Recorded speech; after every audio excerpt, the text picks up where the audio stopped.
கண்டிப்பா சிஸ்டரா இந்த ஹீரோட நான் நடிப்பேன். தங்கச்சியா வேண்டாமா? எப்படி நோ ஸ்ட்ரிக்ட் நோ. எப்படி இவர் கூட எப்படி தங்கச்சியா நினைக்கிறது?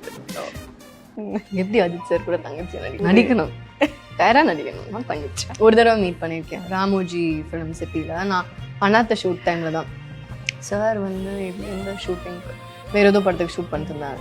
அப்போ என் ரூம் இப்படி லைட்டாக ஓப்பனாக இருந்தது. சார் இப்படி பாஸ் பண்ணிட்டு போகிறத பார்த்தேன். நான் ஜஸ்ட் இப்படி பார்த்தேன், டக்குன்னு வெளில ஓடி போனேன். அப்புறம் பார்த்தா கரெக்டாக அவரும் ஐ திங்க் அவரோட அசிஸ்டன்ட் கிட்ட யார் எங்கேயோ தெரிஞ்ச மாதிரி அந்த மாதிரி ஏதோ பேசிகிட்டு இருந்தாருன்னு நினைக்கிறேன். அப்போ எக்ஸாக்டாக நான் பின்னாடி வந்தேன், ஹாய்லாம் சொன்னேன். அது ஃபஸ்ட் டைம் இவ்வளோ பக்கத்தில் நான் மீட் பண்ணது.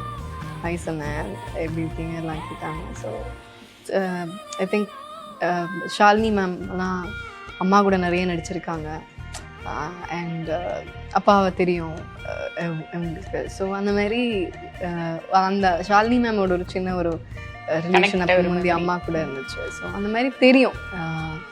ஸோ அதனால் ஜஸ்ட்டு பேசினேன், கொஞ்ச நேரம் பேசிட்டு கிளம்பிட்டேன். மேனிஃபெஸ்ட் பண்றோம் சீக்கிரமா ஸ்டேஜ் நம்ம ஆன் ஸ்கிரீன்ல இதை பார்க்குறோம். எஸ். இந்த ஆக்டர் மேல ஒரு க்ரஷ் இப்போ நான் ரிவீல் பண்ணிடுறேன், பண்ண வேண்டிய நேரம் வந்துருச்சு அப்படின்ற மாதிரி. தனுஷ் சார் மேல க்ரஷ்ஷை தாண்டி மரியாதை தான்.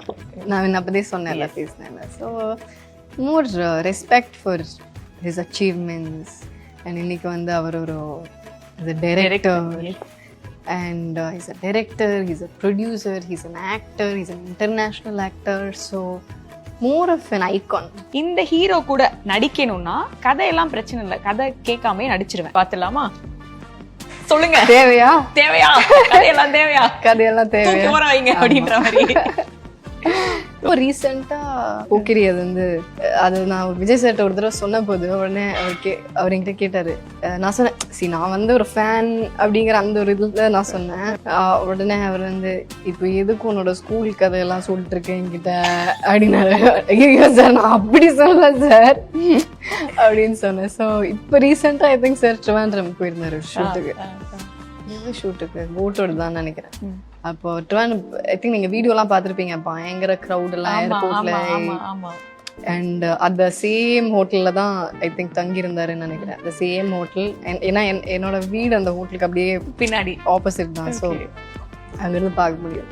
ஸோ நான் சொன்னேன், இந்த மாதிரி சார் எப்படி இருக்கு எங்க ஊர் வைப்பு அப்படின்னு கேட்டேன். ட்ரிவாண்ட்ரம்ல அதனால கேட்டேன். ஃபேன் கேர்லிங் பண்ணிட்டு கட் பண்ணா சாருடைய படங்கள் அந்த இதெல்லாம் அப்பப்போ ஃபீல் ஆகும். சார் கூடலாம் ஃபர்ஸ்ட் டைம்லாம் நடிக்கும்போது, ஃபர்ஸ்ட் டைமாக இருந்தாலும் சரி, இப்போ சர்க்காராக இருந்தாலும் சரி, இப்போ பார்க்கும்போதும் சரி, லைக் ஒவ்வொரு தடவை நம்ம மீட் பண்ணும்போதே அந்த ஃபர்ஸ்ட் ஒரு ஷேக் ஹேண்ட் கொடுக்கும்போதே it feels like the first time. அந்த இப்போ நான் சாரை மீட் பண்ணேன்னா கூட ஃபர்ஸ்ட் டே எப்படி மீட் பண்ணேனோ அப்படி தான் இருக்கும். அந்த ஒரு திக்கு அப்படின்னு ஒரு அந்த ஒரு டென்ஷன், அந்த ஒரு எக்ஸைட்மெண்ட், அந்த ஒரு மரியாதை, அது அப்படியே தான் இருக்கும். அடுத்த படத்தோட குவிட் அப்படின்னு தான் சொல்றாரு. சேடா இருக்கு. பட் அஃப்கோர்ஸ் சேடா இருக்கு. பட் அவர் இன்னும் ஒரு பெரிய ஒரு நல்ல விஷயம் பண்றதுக்கு தானே போறாரு. அதனால ஐ திங்க் அதை நம்ம என்கரேஜ் பண்ணணும்னு தோணுது. So I am very happy what he wants to do for மக்களுக்காக.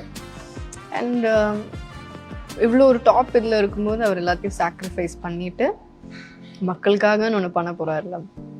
ஸோ பெரிய விஷயம் இல்லை.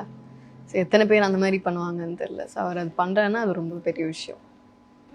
Okay, super. கரெக்டாக அமைஞ்சிருச்சுன்னு நினைக்கிறீங்களே. அடுத்து